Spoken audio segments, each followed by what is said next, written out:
That's right. Yes, sir. Now, this question is brought to you by CampusVR. Access to college tours for all.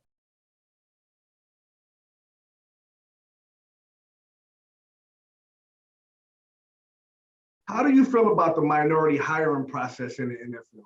So not just in the NFL, in the sports industry overall.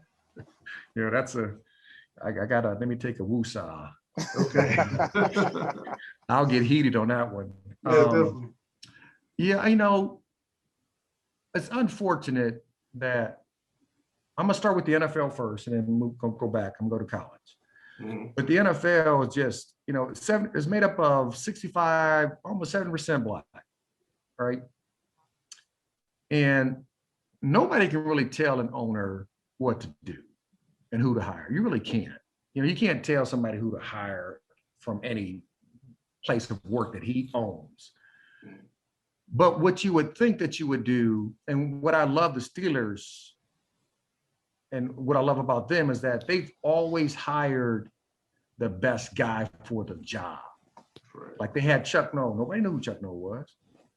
And then hired Bill Cowher. I remember when I was there, they said, they're hiring Bill Cowher. I'm like, Bill, who? Like, where you come from? But Bill was the right person for the job then. And then they hired Mike Tomlin. And I was like, well, I knew Mike because I knew Tony Dungy because he was under the Tony tree. Yep. And I'm like, Mike was only a coordinator for like a year. Mhm. And I'm like, okay.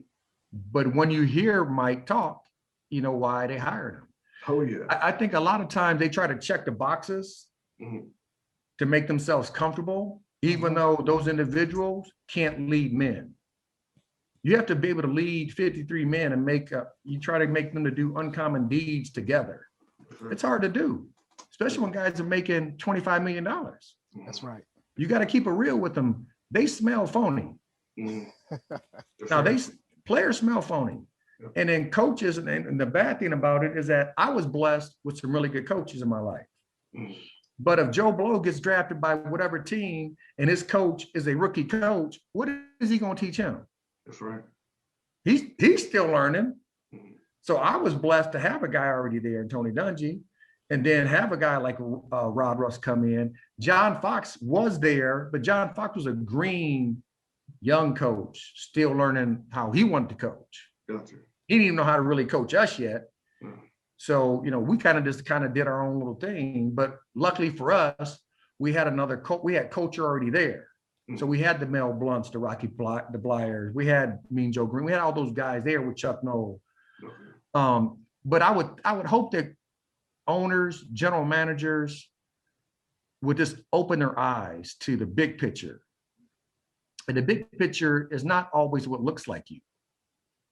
But that's how they hire. They hire what makes them comfortable. They like to hire what's familiar to them. And it's normally what looks like them.